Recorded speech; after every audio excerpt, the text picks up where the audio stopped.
Welcome to Tampa's Table, a culinary journey. I'm Jeff Hauk. I'm Vice President of Marketing for the 1905 family of restaurants.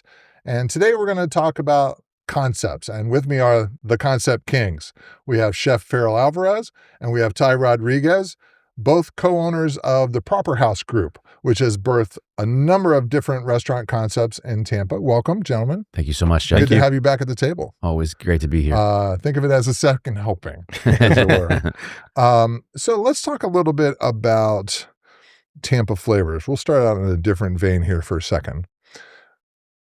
What Tampa flavors taste like home to you? I mean, the easy one is rice, beans, and pork, right? Like that's pretty easy. We were talking earlier, cafe con leche. Yeah, anything pasta, I think because of my grandparents and things like that. They were big on the homemade pastas and things. Really? Yeah. What would they put on the pastas? They did a lot of like roasted pork and chorizo and chicken, obviously, and things like that. So some of the chicken dishes were obviously a little bit more of like the rice, kind of what Chef just mentioned. But for the most part, yeah, I think that kind of brings Tampa to me. And unfortunately, a Cuban sandwich, which is like the most horrible thing. But living in a different city for a long period of life, like I sought that out because that was just a little bit of a taste of home for me. So yeah, cliche as it may be, I think when you're living in a different city, it's important. Cliches are cliches because they're real, man. Yeah, I totally get that. It's like a welcome home kind of flavor. So let's talk a little bit about, let me show you something first. Oh God, here we go. I have a photo from 2012 of your first concept. Yeah. Oh man. Damn. And we'll show it to the viewers. That's a good one. I first met these two gentlemen in 2012 when they were working on Harbor Island, if I recall correctly. Correct me if I'm wrong. We will. And, we will, trust me. And you came out with a local magazine called The Local Dirt. Mm-hmm. It was all very much about local ingredients, local farmers, local growers. And if I recall the origin story, the price of an edible magazine franchise for Tampa Bay was here, and you had a budget of this, and you wanted to really get into the flow of showcasing all these great products that were being produced locally, people who really cared about ingredients. Yeah. Tell me what that was like, because food and publishing are two vastly different things, even though you're publishing menus and marketing and things. Tell me what that experience taught you. Wow. It taught us a lot. It taught us that I don't always have the best ideas. It taught us how to raise $20,000 while being a GM and an executive chef of a restaurant simultaneously, because we had to raise our own advertisement dollars to make the publication. Right. We did a 20,000 press. Yes.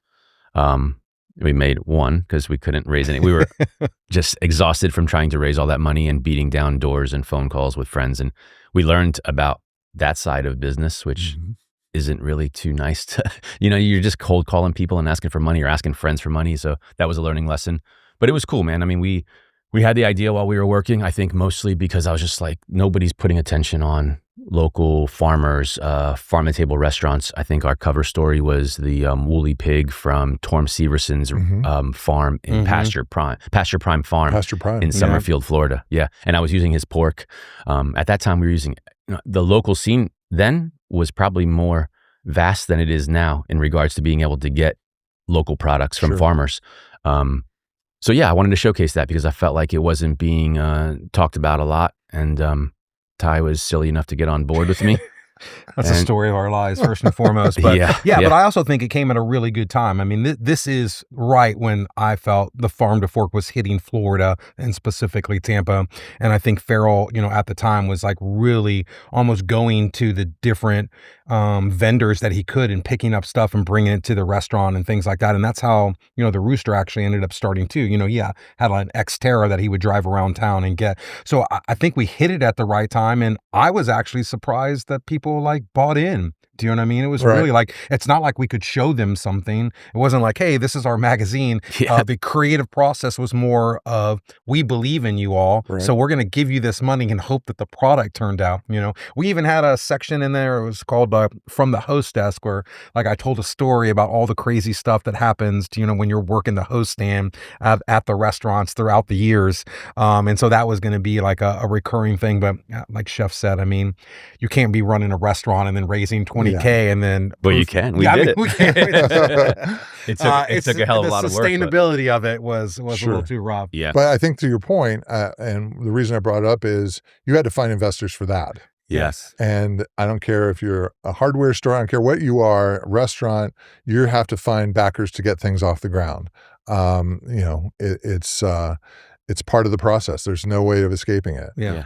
So the other thing I will show you, Oh, yeah. Digging in the archives. this is from a year later.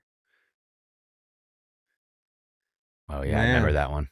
Man, we were so And young. Yeah. That's a photo of you two standing in the doorway as you are building Rooster the Till Yeah. in Seminole Heights. To give people a little context, Seminole Heights was just starting to become a destination for restaurants. It was very early, but it was still building after the recession of 2007, 2008. Mhm. And you guys were building a restaurant in a place that was not known for restaurants. You're back in your wheelhouse of food, but I brag about you guys still constantly, all these years later, about you opened with 32 seats. Yeah. You had no oven hood. You had I know. You think about it and like, what were you thinking? Combi oven, a sous vide, It wasn't even a combi oven. It was just a regular ass oven. Yeah. a regular ass oven, sous vide, and a couple of induction burners and a line. Yep. And a dishwasher, people to wash dishes. And The that smallest dish pit in America. right. Yeah. And that begat everything that came after. And I'm wondering, when you were building the concept of Rooster, when did it come to you that you wanted to do it? And then how did it evolve to like, we just got to get open and then we'll figure it out later? Because if people hadn't seen that earlier version and you go to Rooster now, it's this grand palace of food. There's a horseshoe of wonderful flavors. If you sit at the bar, there's all this great conversation and eating that's going around on the perimeter. It looks vastly different than what you did before, happily, Yeah. because that shows the success. Tell me about how Rooster started and then how it evolved to getting the doors open. Yeah. It kind of started at a necessity. We were no longer at the restaurant on Harbor Island where we did local dirt. Right. Ty was the executive music director for Gasparilla Music Fest. Right. We'll get to that later, by the way. Yeah. So he had income, and at that time we were both single fathers, so that made it extra challenging and the pressure was on. I literally collected unemployment for the first time ever and was scrambling. I was always jotting and sketching and dreaming about doing stuff, and like Even back to mise en place with conversations outside the service store of just like, this is great, but like, what would we do differently? Do you know what I mean? And we were learning tons from Marianne and Marty, but at the same time, we were always like, this is their dream. Do you know what I mean? What is our dream? I remember us having those conversations and just planting the seeds of like, how do we get there? But at that time, it was definitely a struggle bus. And to give context, both of them worked at Mise en Place at one point, which I think is hugely important and an example of when you have great restaurants birth people who go on to make great restaurants, and you learn from the best and you make even more things that are as good or if not better sometimes. And it's important to watch their example and their struggle bus, because it looks very glamorous and sleek, but every day is a new audition. So you wanted to open Rooster. it wasn't even Rooster at that time, really. I still have the sketch pad, and I went to Portland, Maine prior to that on a quick trip to see my best friend for his wedding, and I ate at a place called Duck Fat. And it was a shotgun style sandwich shop that did a lot of homemade charcuterie, duck fat fries, craft sodas and beers in a cooler on an honor system, help yourself, and just like shoulder to shoulder on counter. And I was like, this is really cool. So when we were in that position and I was sketching that, we picked that space, because it was the cheapest thing that we could find, and people thought we were crazy for going that far north. Also the food and the way that we approached and still approach food and beverage, I think is a little bit more unique than most people's approach in Tampa, or more risky. And Greg and Michelle had already kind of cut their teeth, or the consumer's teeth, in Seminole Heights with doing a little bit more outside the box at that time, what was progressive. At the refinery. At the refinery, yeah. And they were doing, some more farm-to-table things and pushing the envelope on a newer level. Right. So we figured, like that area would probably be more open-minded clientele. Or if you're from South Tampa and you only do Burns or Mise en Place, but you go to Seminole Heights, you already know what to expect. Right. So we thought that was going to help us set the tone a little bit. But it was like $1,200 for the space. That's how much we were paying at that time, and it was a white box with a bathroom. So yeah, it sounds glamorous. It's glamorous. Let me tell you. When we pulled in with our original investors, I mean, they kind of like walked 2 steps, away from us, and I looked at him and he looked at me, and they were nervous. Sure. Do you know what I mean? They definitely were like, "Are you sure this is the place?" But then when we told them what rent was, they were like, "Okay, like at least you could afford to lose that. At least, we could lose $1,200. Yeah. It's not going to take much to make ends meet, but it was definitely and there was risky. like a training gym next door. Yes, there was. I mean, it's like you're trying to make dishes and then it was clank. Yes. Yeah. It wasn't. I cannot stress this enough. It was not a restaurant district the way it is now. So you really carried the banner. So you find this box with a toilet, I think. Yeah. And then how do you go about, okay, here's what the restaurant's going to look like. Here's what the menu is going to look like. How do we get to opening the door? Yeah. I think we were so young and naive in regards to proprietorship that it worked to our benefit, because had we have understood the risks that we now understand, we might not have done it. I made some phone calls to a couple family members and a couple friends, and gave them my old hustle pitch to borrow $10,000 and give them a reimbursement with 10% accrued over 3 years. Sure. So 4 people said yes. So we had $40,000. Good friends of ours, Joe Caballero and Lou Prida. They were Lou's still our accountant to this day. Joe is a great friend and was a great mentor to us at that time. They were the 5th call, and Joe Caballero's like, "Well, I won't give you money on a promissory note, but I'll give you double, but I want equity." And I'm like, "Yeah, cool." And I hung up. I'm like, "What is equity?" So Joe, we learned from pain, not pleasure. There you go. Yeah. We know this all so well. So that's how we kind of got there. So then they gave us $20K and we had $60K, and we literally figured it out. I called Jamie Rogers, who was a friend of ours. We met her as a client of Mise en Place. She became a friend. She's an interior designer, does crazy high end stuff, but she was like, "Yeah, I'll give you my skill set for free." So I think on trade. Did we trade her? Yeah, we traded her. Yeah, she ate there a lot. I remember. But people still are. But back then, everybody was so kind and so helpful, and for some reason they believed in us. So, which is a very Tampa thing. I always brag about Tampa because it's like, if you come correct, if you're new to town or you're just getting started, if you come correct with the right attitude, the right energy, a decent idea, a little money helps. Yeah, but you're in. Yeah. And occasionally your fire will attract people who like that kind of fire. And before you know it, people are helping you out and you've built an audience, and then it kind of grows and grows and grows. Yeah. I just remember Rooster being a continuation of a story that was already transforming Tampa. And it was at a time when, after the recession, when real estate was relatively cheap, there was a lot of equipment on the auction market because of restaurants that had gone out during the recession, and there was lots of labor available. And some of that labor went and made food trucks, and some of them went and did other things. But that was another birthing cloud as well. But I watched Rooster become for Tampa, a place where people felt a little more adventurous. They went to a neighborhood they hadn't really been to or didn't know very well if they didn't live there. Yeah, Yeah. we got that. I'm being we got that polite. a lot. Yeah. Yeah, I'm being absolutely. polite. Yeah. But I think it set the tone for what people do now, which is they go to neighborhoods they never would have gone to because they had never been to Seminole Heights. You look at what Eulalie did for Tampa Heights. Nobody ever went to Tampa Heights unless you lived there. You Yep. drove through it to get to Seminole Heights. There were little moments that opened up new neighborhoods of Tampa that people thought, oh, well, I've never seen this side of it before. Now I know what it tastes like. So let's fast forward a little bit. Rooster's a success. When did we become Proper House Group? And how does that happen? Because that's a concept too. Yeah.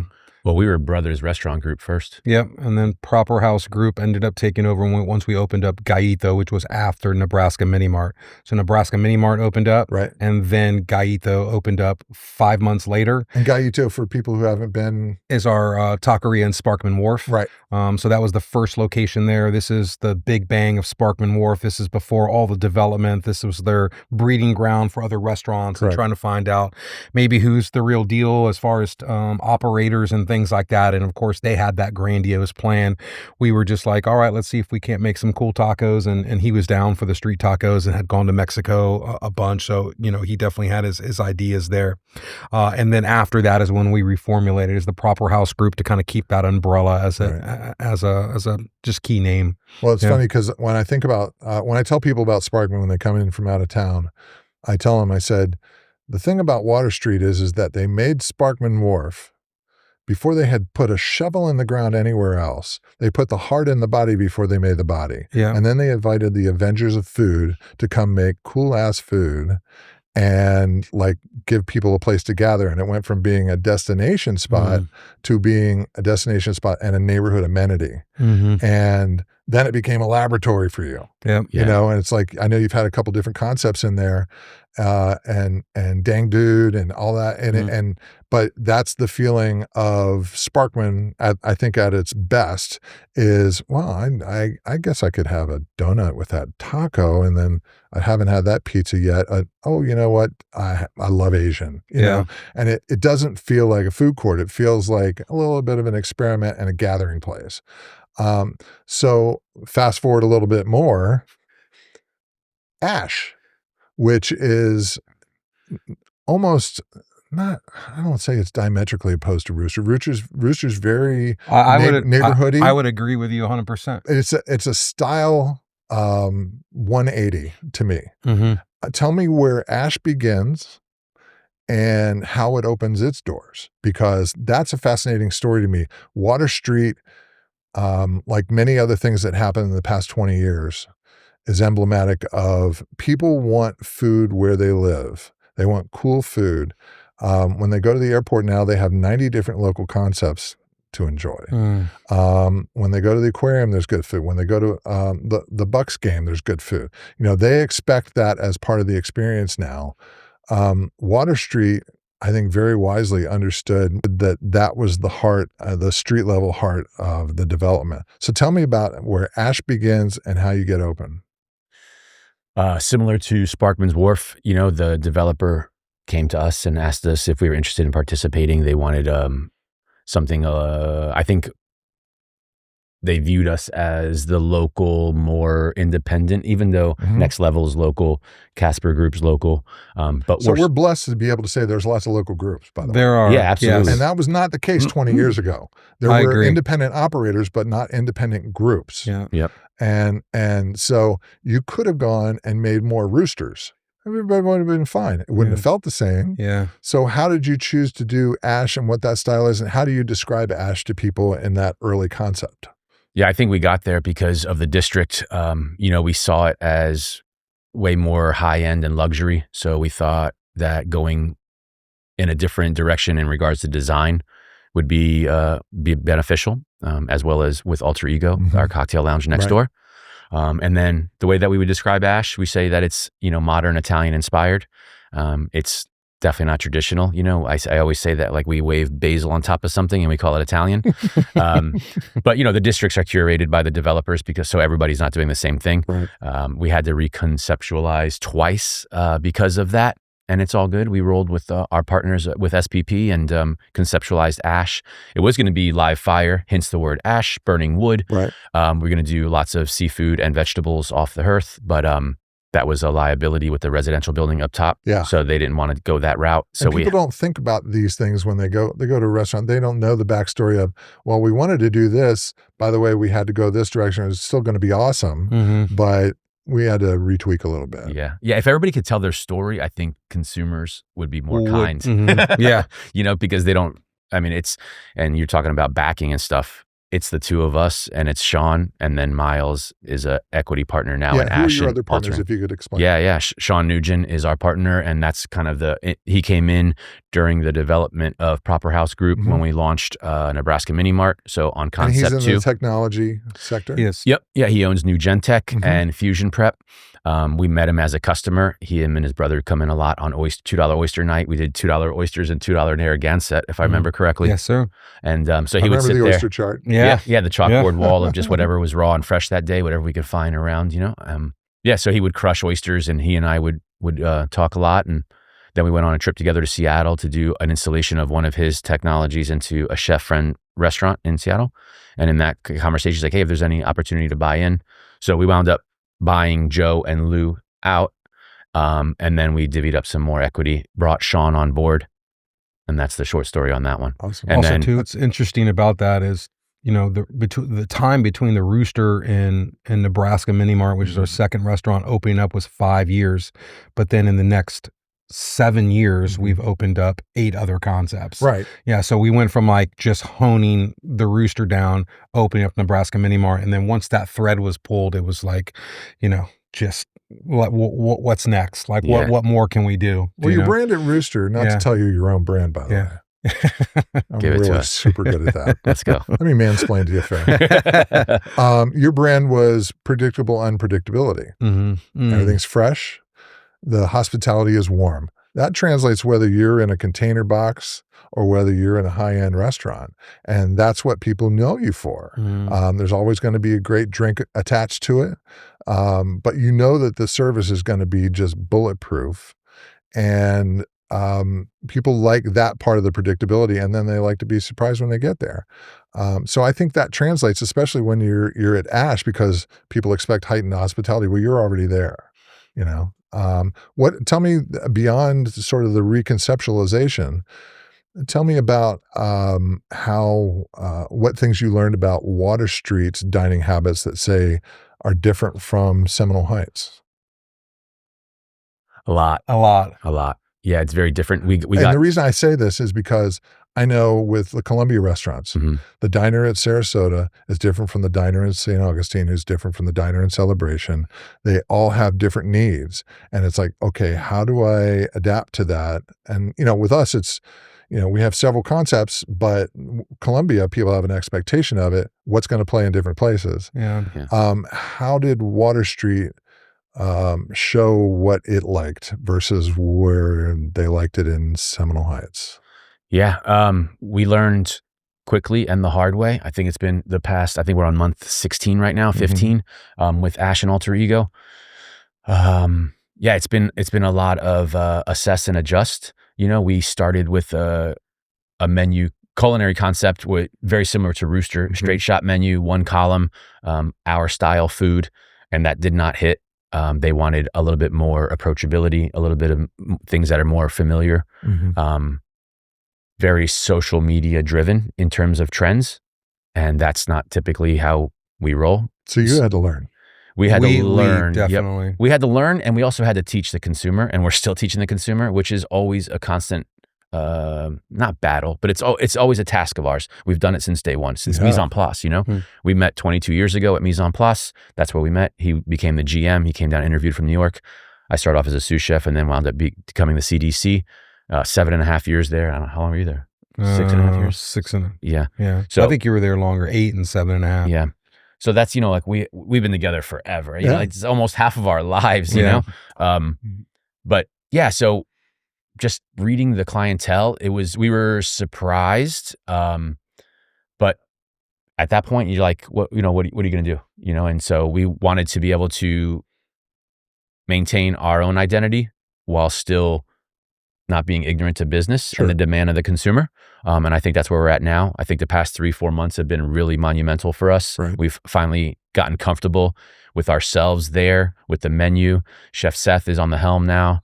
Danielle's leading the charge in the front of the house. Miles is there all the time. And to your comment about hospitality, you know, that derives a lot from Ty in regards to the service. You know, at Mise en Place, that was the standard. And back then it was, you know, white tablecloth dining. And we're not white tablecloth dudes, but we love to offer product that is super focused, that is super proper. Right. That's kind of how the name derived from right. Proper House. But without any frills or pretension, you know, like we dress like this when we're in the restaurant. This is the way we are. We go to a high-end place. This is the way I dress when I go to bed tonight. I meet more people. I want to be clear about that. I meet more people because I go to fold their napkin and they're like looking at me like, who the hell are you? Right, Do you know what I mean? right, Because this is how I'm dressed. I'm like, oh, how's dinner? And then it kind of takes them a second to be like, oh, keep books here. Do you know what I mean? And I'm not wearing an apron either. So those are always like nice little service touches that I find funny. So what did you pick up at Mise en Place from a hospitality standpoint as GM that you translate to Ash now? Oh, it's all mechanics. Everything is, I mean, there's a right way to serve a table, you know, serving from the left and taking from the right. Even the basic things, splitting silverware, folding napkins when someone gets up. That's all Marianne. I did not learn that in New York. I was at a very fast paced kind of breakfast place. Dinner was more casual and things like that. Marianne is the one that really kind of got me on that helm. And then that was it. Then I started to kind of research and just fell in love with, you know, the anticipation. Do you know what I mean? The Danny Meyer sort of like, I'm playing chess and you're playing checkers. How am I going to deliver service that makes them think, whoa, this is next level? I didn't expect them to anticipate that. How do you exceed expectations? It's a lot of training. And we teach a class that's called Theory. I teach a class called Service 101, and then Theory is 202. And this is in staff? This is in staff, okay. Yeah. So both Rooster and the Ash people go through that. And it's basically how to anticipate, but also nonverbal communication, picking up on if someone's defaulting to someone at a table, you now know that they're the ones controlling the table. How do you teach that? Also a lot of nonverbal communication of mise en place and how things are set up and stuff like that. So it's been a passion of mine. I do like standing in front of people and moving a group of individuals, which has I found become harder now in a positive and forward direction where the team is the concept and the eye is kind of left, you know what I mean, at the door. A concept at Ash that was within a new concept. It wasn't like Seminole Heights where it was an established neighborhood. Okay, it was a new dining district, but it was a neighborhood. Nobody had ever been to Water Street. Yeah. Nobody had been to those, but they were looking like this before they walk in your door. So it's so many different layers of it. But the thing that makes people feel at home is, how is somebody talking to me at the table? Are they bringing me things in a way that feels efficient and warm and not businesslike and transactional? You know, it's a tough note to hit. I don't disagree with that. I think that one of the main difference between the Rooster and Ash is that something very similar to what you said earlier. People are coming to be surprised or to step outside their comfort zone because we've established a reputation of like, this is a safe space. Do you know what I mean? So if you're going to try whatever it is on the menu that you never tried, even if it's foie gras, do you know what I mean? Then you're going to do it at the Rooster. The Rooster's a spot to do it at, you know. Where Ash, they're not as adventurous. We have found, and I think there's sometimes almost like a lack of interest. You know, the Rooster people get what we're doing a lot easier than someone that's never been to the Rooster, and we're trying to tell them that this is where we came from. If not, then we could just be another restaurant.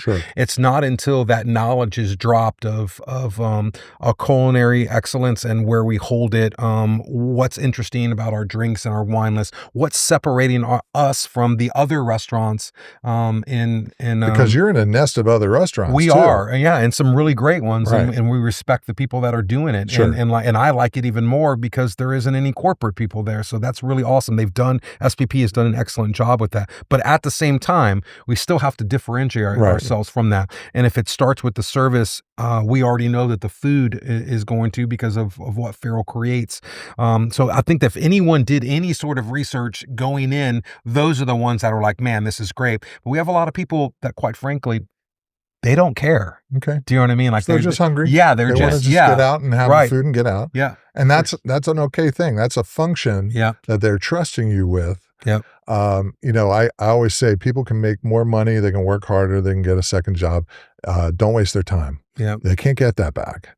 And we, as people in the hospitality industry, want to give an experience. That's our nature. Yeah. We want to make them feel welcome and deliver something over and above, as you said, ingredients that are better, hospitality that's better. And sometimes people just want to eat. Yeah. It's hard to accept that. But at a certain point, they're going to come back if you do your job, whether or not they just want to eat or experience. Sometimes they're going to go, you know what? I had a great time at Ash. Mm-hmm. Let's go back to Ash because I wasn't that hungry and I had this thing and it was great. Let's do that. And so you almost have to play the long game in a way. Absolutely. And that's something that we've learned, and that's how we've been pivoting, So I think that there's things on the menu that we still stand behind, that everything is scratch and, the whole ethos that never goes away, Right. But things that are a little bit more approachable for somebody that's coming in for that experience. And then we also have the rest of the menu that is going to intrigue people that are used to Rooster. So is there a dish that you suggest, and I know your menus change, but is there a dish that you suggest that is on the on-ramp or the handshake at Ash that you would give somebody who hadn't been there before? Yeah, I mean, we just went through another menu change. We're on our 6th menu iteration in 15 months. Sure. This one, a lot has changed in the past 16 months. You got to adapt and move, or Yes. you are We're stuck. dead. speed of light, especially in Yeah. our industry. Right. Like you're in it and you see how especially this summer, how people are breathing through straws. So it's very challenging. You got to keep a tight belt. We're very fortunate to have 4 different partners that Right. wear 4 different hats, and I think we all have different attributes that help us grind through the times where they're really challenging. And I'm sure you get the feedback, as you said, your partner Miles Mm. is in the restaurant. He's seeing things in real time. You're getting readouts every night about how many covers, what's selling, what's not selling. I believe last time we talked to you, called them dead dogs. Yeah. And I didn't react to that. I understood it. Yeah. But you're seeing it in real time and you're like, okay, we just want to find that thing that people love. So is there a dish that you introduce them to? I mean, I think the strozzopreti pasta is like the gnocchi of Ash from Rooster. It's cool enough that it keeps the cooks engaged. It's braised Wagyu beef cheeks. All of the drippings from that Hold on. are tossed with Hold the on. Sorry. deep breath. There we go. Continue. Braised Wagyu beef cheek. All the drippings turn into the sauce, if hold you on. will. Finish All with right. some smoked butter, Keep going. roasted hazelnut, ricotta salata, roasted tomatoes, and then house extruded strozzopreti pasta, which is, like 2 little noodles that are S and curled, cups the sauce really well. A little bit of shiso on top of that instead of basil. So I think because it's for the people that don't want the long experience, it's a braised beef pasta Sure. with some cheese on top, and it's homey and delicious. Yep. And then, Comforting. and then for people that kind of want to dig a little bit deeper, they realize that we're using Wagyu beef cheeks, that we're braising them with all of this love. The depth is there if they want to find it. If not, it's just a great dish. Yep. Okay. And I think that the menu format design leads that way. It reads a little bit more simplistic, but the wait staff will drop all the knowledge. To us, it's still very important. Every dish that hits the table gets a full explanation. I was out to dinner last night and, they're dropping off food and I'm like, well, what is it? I'm interested. I want to know what it is. Right. And like, oh, here's your, blah, blah, blah. And I'm like, okay, I want more. But that's really important to us. That's a standard of ours. So you get the whole rundown, whether you like it or not. Most people are engaged. Some people don't. We adjust accordingly. But that dish right there, I think when people is over, we can kind of get them to relax a little bit if they hit that dish, and then we can give them some more eccentric things thereafter if necessary. Sure. And always great wine pairings and cocktails and things like that as well.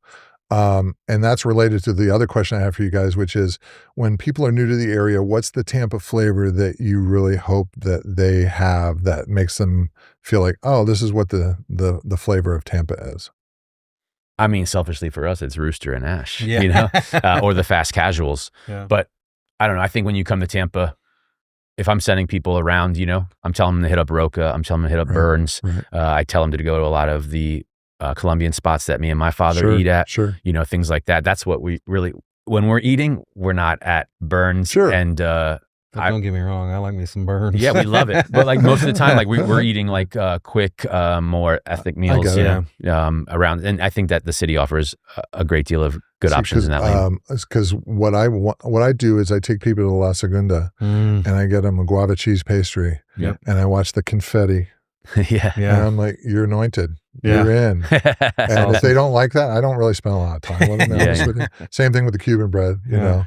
But it's just, that's the part about Tampa is that it's been, Miami is Miami and Orlando's Orlando, but Tampa's still Florida. And it has its own flavor and it's been allowed to kind of marinate. And we have the best Cuban bread. bread. I don't care what they say about it. Come on. I had, a Twitter argument yesterday, which is my favorite kind of argument. But somebody was like, rah, rah, rah, rah, and I'm like, everyone wants to argue about salami. Fine. Get it. Totally get it. By the way, it had salchichon on the sandwich in Cuba. Never mind. The difference is the bread. The best Cuban bread in the world is at La Segunda Central. And, Miami bread's like an eggshell. You got to press it to make it even taste half as good as that.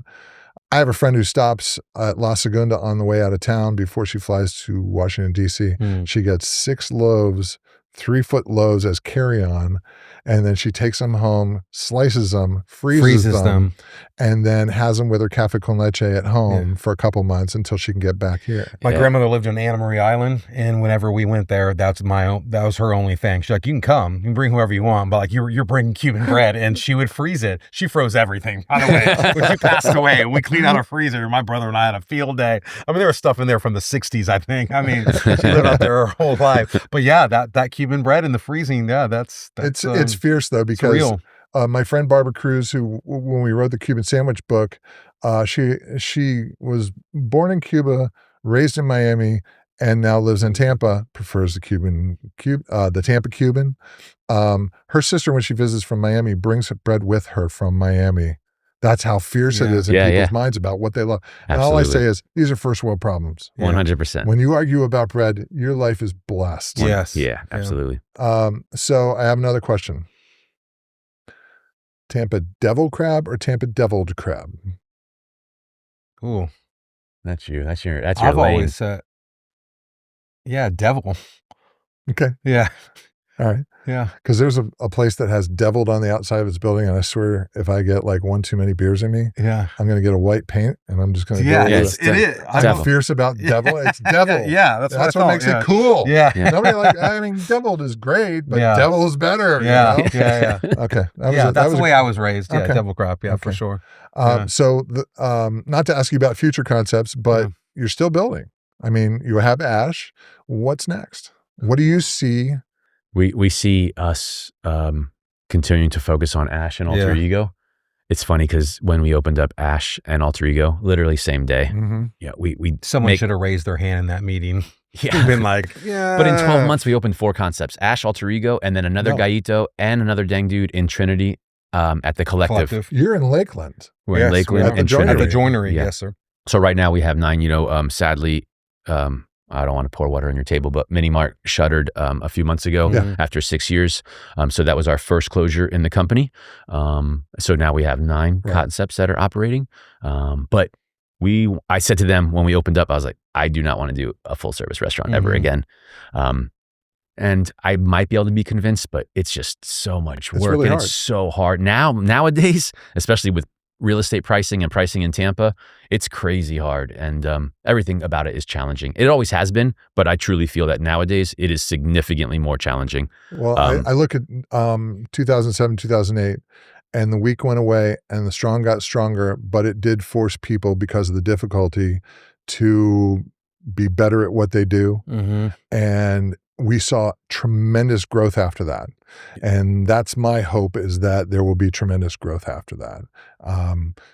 Hope is not a plan, as my friend Patrick says, but it is something to hold on to, because Tampa is about growth spurts, and you keep climbing every time.